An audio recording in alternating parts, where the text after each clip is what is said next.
Welcome to Blue Ridge Silverhound. I'm your host, Sean, and today we're going to talk about a coin so rare that it has no estimated price guide value. This is interesting. We don't see this quite that often, but me being that there is only one coin in existence of this 1974 dime, it certainly warrants a second look in your pocket change or while you're coin roll hunting those dimes. So we're gonna get into it here in a second, but before we do, I gotta do my YouTube thing. And if this is your first time here, make sure you hit the subscribe button, hit the bell for instant notifications, so that way you can get some of the up to the date uploads that I do on a daily basis. And we talk about coins, currency, and everything in between. You know, the fun stuff that we love, and that's why you're here. You're curious as to the value of a certain coin that you have found, and this is one of your go-tos. All right, among a lot of go-tos on YouTube, and of course we're doing a lot of giveaways this summer. Okay, I've had the pleasure of giving away about $500 in coins so far this summer. More to come.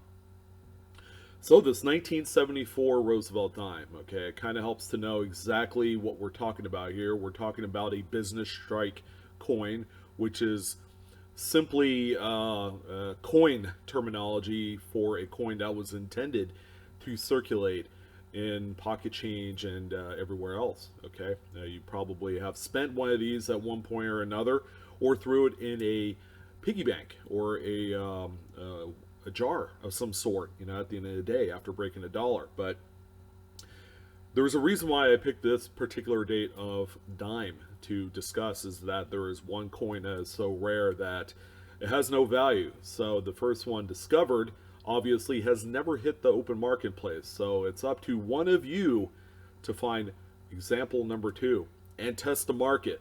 Let's see how much this thing's worth. Could be worth $1,000, $5,000, $10,000. Man, the sky's the limit on something like this. So we're going to focus on both the Philadelphia and Denver minted coins. Okay, they are the two branch mint coins in which they are made for circulation. We're going to go ahead and start out with the Philadelphia coin, which is designated as not having an actual physical mint mark. Okay, and usually this would be right above the date on the front of the coin. So the 1974p Roosevelt dime, there was absolutely no shortage. However, there's an interesting story that I'm going to get into in a second. But there was 470,248,000 pieces produced.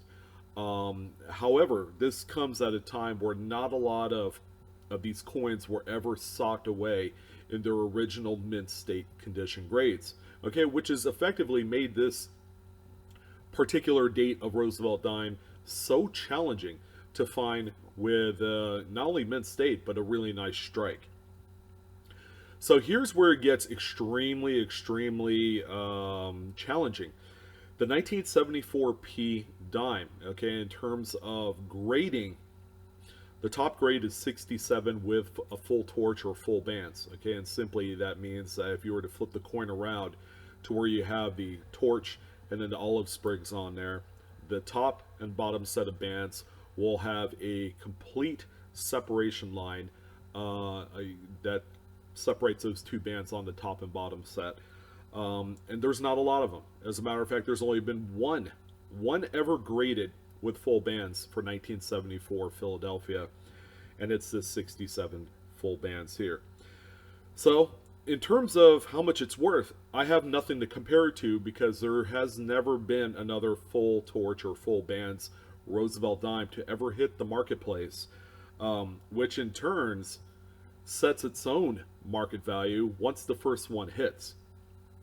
So you want to be able to make sure that if you are finding these coins, and by the way, Roosevelt dimes come up in the nicest condition compared to any other denomination of US coins, more frequently in pocket change and coin rolls. So this is definitely worth a look. All right, do not overlook these. So there's again no pricing to really talk about on this particular coin. However, we could probably use our next example as a model of how much a coin like this can be worth, and that's the 1974D. Okay, this one has a small, tiny little letter D above the date, in which it tells you that it is indeed a Denver minted example. 571,083,000 pieces were produced of the Denver Mint variant. Now let's talk a little bit about grade. The highest grade that PCGS has assigned for this particular coin is Mint State 67 with full bands, in which there are 3 examples in existence. Now, one of these coins have sold in the past. Actually, it's through Heritage Auctions back April 26th of 2015 in the amount of $940.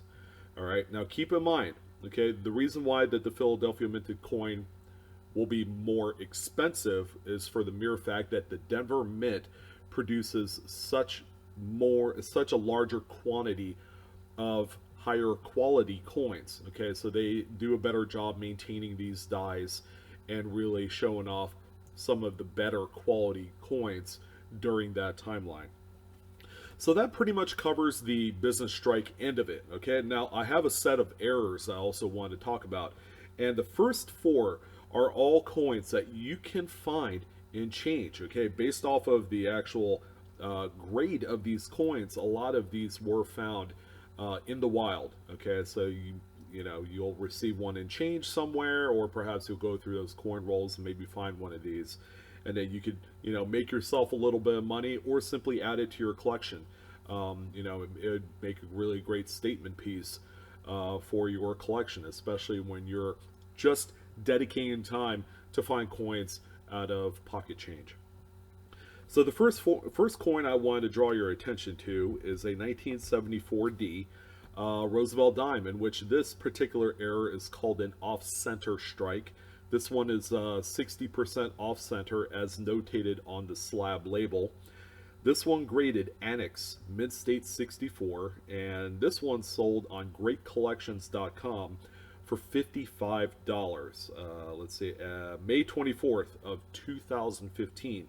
So this one right here, I could honestly say, if you're able to find a coin like this, okay, more than likely it's not going to be in a roll, okay, just because of how stretched out and just out of round it is.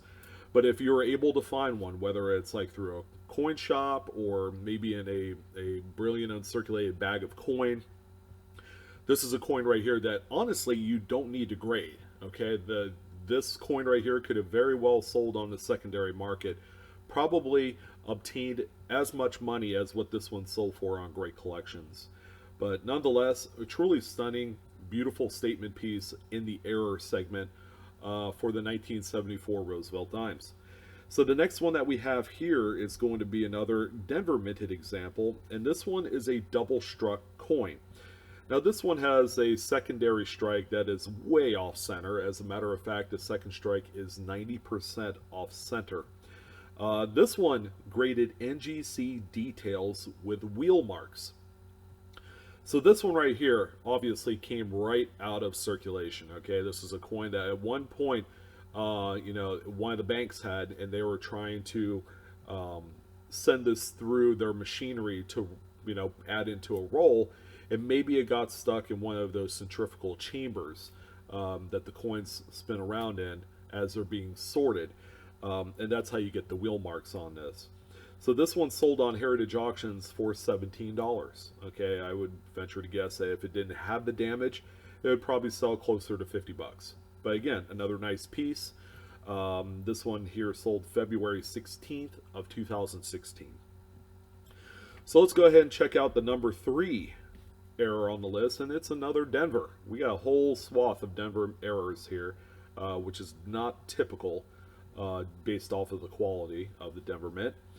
But this one right here is one such coin that kind of falls under the radar. Okay, and this one right here is a nickel that was struck on a dime planchet.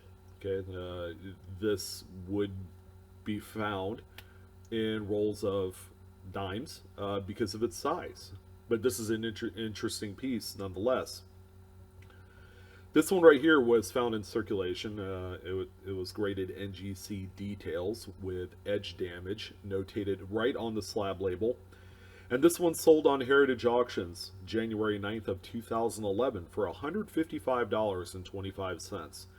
Again, this is a coin that, some people would consider to be damaged. All right, it's real easy to file away lines, but on this particular example, you still have the requisite dime reading, all right, which is the little lines on the very edge of the coin that you grip with. So this is a really fascinating piece right here. I like this one. The next one that we have here is a coin that can be mistaken as a weak strike or something that was struck through grease. Okay, it's a 1974D, again another Denver. This one exhibits a die adjustment strike. Okay, and what that is that the U.S. Mint press operators kind of experiment with the actual pressurization of the dies. All right, so they'll have some pressurized trial strikes that are too light. Okay, in the case of this coin right here, the press didn't make full utilization of a strike, and therefore it shows up a lot of weaknesses on there. You don't have a full strike on the coin.